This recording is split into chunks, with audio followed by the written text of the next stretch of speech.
30 अक्टूबर 2024 की सुबह करौली जिले के मसालपुर थाने में एक कॉल आता है जिसमें सामने वाला व्यक्ति बताता है कि यहाँ भोजपुर गांव के पास करौली और मसालपुर रोड पर एक कार के अंदर एक व्यक्ति और एक महिला मृतक शरीर में पड़े हुए हैं। इतना सुनते ही पुलिस तुरंत मौके पर पहुंचती है और इससे पूरे मामले की छानबीन करती है। और जब पुलिस इस पूरे मामले की छानबीन करती है तो उससे पता चलता है कि यह दोनों पति पत्नी हैं। हत्या उन्हीं के मां ने करवाई है, उनके मामा के हाथ से। राधे राधे दोस्तों, मैं पूजा आपके सामने जो आज की कहानी पेश कर रही हूँ वो एक दिल दहलाने वाली कहानी है। कहानी सुनने के बाद आपके पैरों तले की जमीन निकल जाएगी और आप दंग रह जाओगे। दोस्तों, 30 अक्टूबर 2024 की सुबह है 8 से 9 बजे के करीब आसपास करौली जिले के मसालपुर थाने में एक कॉल आता है जो भोजपुर गांव के पास करौली और मसालपुर रोड पर एक सेंट्रल कार के अंदर एक महिला और एक पुरुष की डेड बॉडी मिलती है, जिसमें एक व्यक्ति ड्राइविंग सीट पर मृतक हालत में पड़ा हुआ है और पीछे वाली सीट पर एक महिला मृतक पड़ी हुई है। दोनों को गोली मारकर हत्या की गई थी। पुलिस के द्वारा की गई घटना स्थल पर मुआवने में, हालांकि वहां के घटना स्थल पर उन लोगों को कोई भी नहीं जानता था। फिर उन्होंने आसपास उनकी गाड़ी के अंदर प्रसाद मिला, जिससे उन्होंने अंदाजा लगाया कि यह लोग कहीं मंदिर में जाकर आए हैं, जहां पर उन्होंने 150 से ज़्यादा सीसीटीवी फोटोज खंगाले, जिससे उससे पता चला कि यह लोग केला देवी मंदिर में जाकर दर्शन कर आए हैं। वहां के सीसीटीवी फोटोज के अंदर एक व्यक्ति मिलता है जो तीसरा व्यक्ति उनके साथ होता है। हालांकि जो मृतक व्यक्ति थे उनके पास जो तीसरा व्यक्ति था, लेकिन मृत्यु के समय वो तीसरा व्यक्ति उनके साथ नहीं था। उस समय दूसरा व्यक्ति भी था गाड़ी में, जो गाड़ी में ही बैठकर आया था और उनके साथ था गाड़ी में बैठकर, लेकिन उस व्यक्ति की मौत नहीं हुई थी। उस व्यक्ति की मौत नहीं हुई थी, इसीलिए पूरा टारगेट उस व्यक्ति को ढूंढने में लग गया। और हालांकि काफी भागदौड़ के बाद उस व्यक्ति का पता लगा लिया गया, जिसका नाम था चमन खान।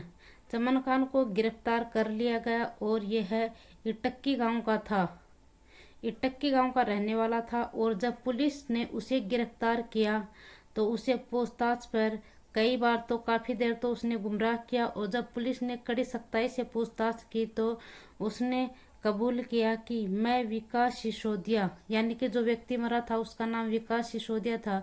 विकास सिसोदिया, जो विकास सिसोदिया के मामा थे, उसका वह नौकर था और रामबस का नौकर हूँ और मैं उन्हीं के यहाँ पर नौकरी करता हूँ, जिससे कि दोनों का मर्डर रामबस ने किया था। दोनों का मर्डर रामबस ने किया था अपने ही हाथों से गोली मारकर। हालांकि इसके बाद पुलिस ने रामबस को ढूंढना शुरू कर दिया और चमन खान के बयान के आधार पर रामबस को उसी के घर से गिरफ्तार किया था। और इस मर्डर पर कोई भी हाथ नहीं है। रामबस पुलिस को बताता है कि इस मर्डर पर मेरा कोई हाथ नहीं है। इस मर्डर के बाहर, इस मर्डर पर 3-4 बार गांव गया, जिसमें लेकिन उसमें रामबस की फोन की लोकेशन उसी ट्रेस पर आती। रामबस कहता है कि इस मर्डर में मेरा कोई हाथ नहीं है, जब ये मर्डर हुआ था ना तब मैं घर पे नहीं था, मैं गांव गया था। लेकिन रामबस के मोबाइल की लोकेशन वही जहां पर मर्डर हुआ था उसके पास आसपास की ही ट्रेस होती है।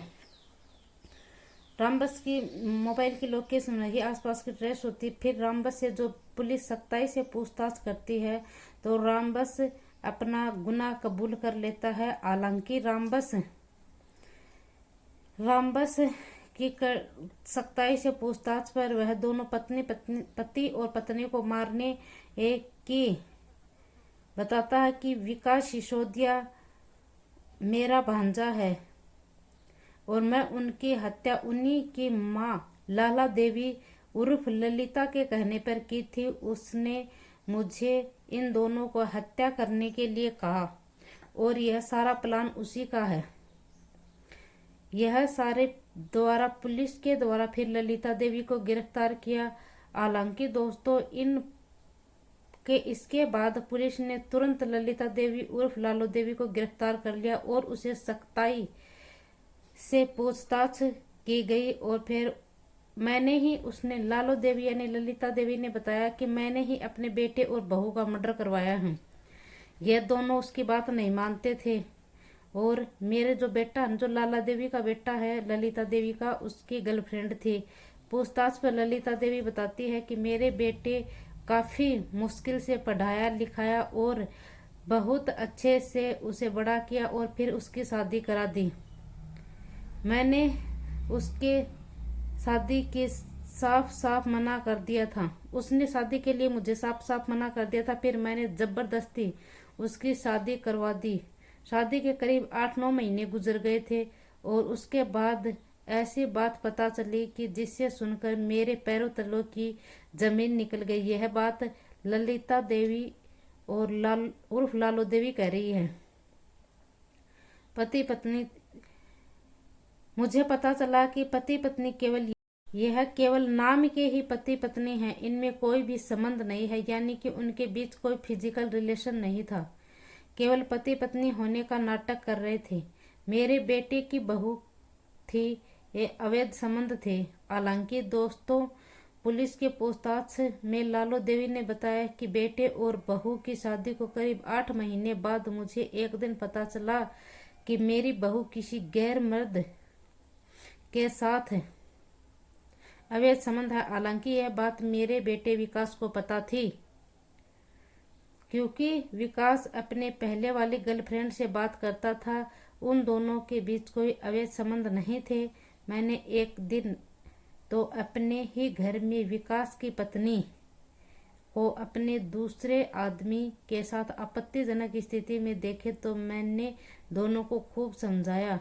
वो पुलिस की पूछताछ बताते हुए इसके बाद मैंने उन दोनों को एक दिन पास बैठाकर भी खूब समझाया। तुम दोनों पहले की सारी बातें भूल जाओ और एक दूसरे के साथ पति पत्नी वाला जीवन व्यतीत करो। लेकिन उस समय दोनों ने किसी ने भी मेरी नहीं सुनी तो मुझे धमकाया कि मैं इसे पूरे मामले से दूर रहूं। लेकिन इसके बाद मुझे बहुत ज्यादा गुस्सा आ गया। मैंने गुस्से में आकर विकास और उसकी पत्नी के जान से मारने की प्लानिंग शुरू कर दी, क्योंकि अगर यह बात दुनिया को पता चल जाती तो मेरे बेटे और बहू किसी दूसरे व्यक्तियों के साथ अवैध संबंध हैं तो मेरे गांव में बहुत बेइज्जती होती। मैंने बनाया यह अपने भाई के साथ दोनों को मारने का प्लान। इसीलिए फिर मैंने अपने भाई के साथ मिलकर एक प्लान बनाया। इस प्लान को अंजाम देने के लिए एक दिन विकास कहा कि तुम अपनी पत्नी को लेकर केला देवी के दर्शन के लिए चले जाओ और साथ में अपने मामा की गाड़ी लेकर चले जाना। हालांकि उस समय विकास ने मेरी बात मान ली थी और वह अपने मामा की गाड़ी को लेकर केला देवी के दर्शन के लिए चला गया और वह अपने साथ चमन खान को भी ले जाया गया, तो मेरे भाई का नौकर था, क्योंकि विकास को कार चलाने नहीं आती थी। जब चमन खान विकास के साथ जाना शुरू किया ही था कि प्लान का हिस्सा हाँ और